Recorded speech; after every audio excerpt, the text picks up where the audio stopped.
தற்போது நமது இணைப்பில் முன்னாள் ஏடிஜிபி ரவி இணைந்திருக்கிறார். அவரிடம் பேசலாம். சார் வணக்கம். வணக்கம் சார், பொதுவாக இந்த மாதிரி ஒரு விபத்து நடக்கும்போது முதற்கட்டமா காவல்துறை தரப்புல இருந்து என்னென்ன விஷயங்களா சார் மேற்கொள்வாங்க? ஓகே, அதுக்கு முன்னாடி இப்போ லேட்டஸ்ட் இன்ஃபர்மேஷன், இப்போ கமிஷனர் சொன்னதுபடி என்ன நடந்திருக்குன்னா, இது நிறுத்திருந்த வாகனம் கிடையாது. அந்த ரெட் லைட் அந்த ஸ்டாப் இருக்கு இல்லையா, அது முடிஞ்ச உடனே ஸ்லோவா மூவ் பண்ணிட்டு இருக்கு அந்த வெஹிக்கிள். அந்த ஸ்லோவா மூவ் பண்ணிட்டு இருக்கிற வெஹிக்கிள் சிக்னல் பக்கம் அப்படி போயிட்டு இருக்கிற வெஹிக்கிள்ல ஒரு வெஹிக்கிள் வெடிச்சிருக்கு. அதனால பக்கத்துல இருந்த வெஹிக்கிள் மேலேயும் டேமேஜ் ஆகி ஒரு சிலர் காயமடைந்ததாகவும் ஒரு சிலர் மரணம் அடைந்ததாகவும் கமிஷனர் தெரிவிச்சிருக்காரு. இதான் இதை பார்க் பண்ண வெஹிக்கிள் இருந்து எந்த விதமான எக்ஸ்ப்ளோஷன் கிடையாது.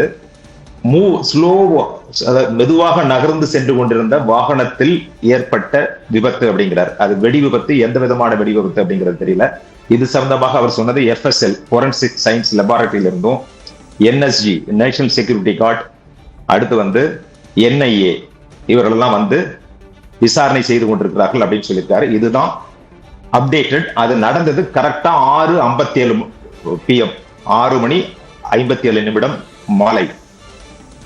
இப்போ இது போன்ற நிகழ்வுகள் நடந்தால் உடனடியாக நம்முடைய இந்தியா முழுவதும் எல்லா காவல் நிலையங்களுக்கும் ஒரு அலர்ட் மெசேஜ் அனுப்பிச்சிருவாங்க. அந்தந்த DGPs அந்த ஸ்டேட்ல இருக்கிற எல்லா போலீஸ் ஸ்டேஷன்ஸ் எல்லாம் அலர்ட் பண்ணி முக்கியமான பொதுமக்கள் கூடும் இடங்கள், வழிபாட்டு தலங்கள், நீங்க ரயில்வே ஸ்டேஷன் எடுத்துக்கலாம், மாஸ்க், சர்ச்சஸ், டெம்பிள்ஸ், இது போன்ற இடங்கள் எல்லாத்தையுமே பந்தோபஸ்த் போடுவாங்க.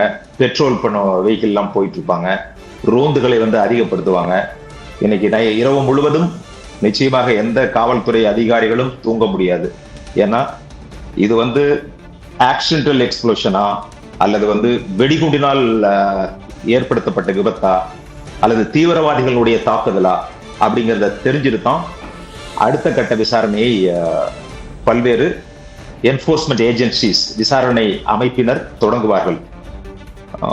இது normal protocol or security measures தான்.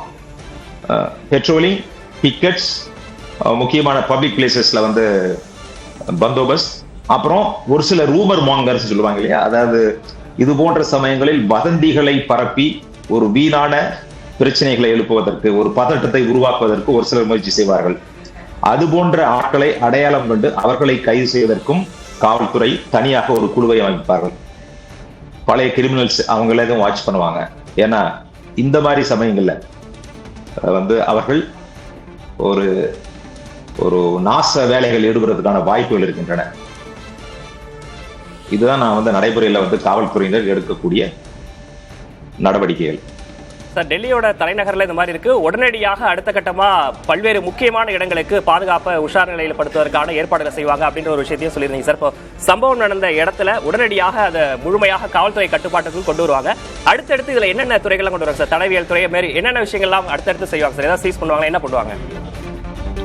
இப்போ அந்த கிரைம் சீன் சொல்லுவாங்க இல்லையா, அந்த வெடித்த இடம், அந்த வெடிகுண்டோ அல்லது வேற எக்ஸ்ப்ளோசிவ்ஸோ சம்பந்தமாக ஏற்பட்ட அந்த விபத்தினால் ஏற்பட்ட அந்த பகுதியை அப்படியே கார்டன் ஆஃப் பண்ணுவாங்க.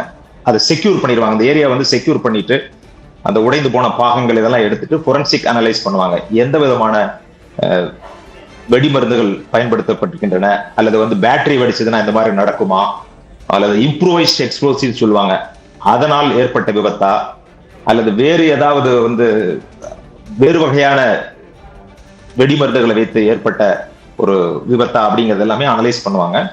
என்னையே ஒரு பக்கம் விசாரணை பண்ணுவாங்க. லோக்கல் டெல்லி போலீஸ் ஒரு கோணத்தில் விசாரணை பண்ணுவாங்க. NSGயை பொறுத்தவரை அவங்க விசாரணை பண்ண மாட்டாங்க. அவங்க ரெஸ்கியூ ஆபரேஷன்ஸ், அதே மாதிரி அந்த கார்டன் ஆஃப் அந்த பந்தோபஸ்த் எல்லாம் போடுறதுக்கு இது பண்ணுவாங்க.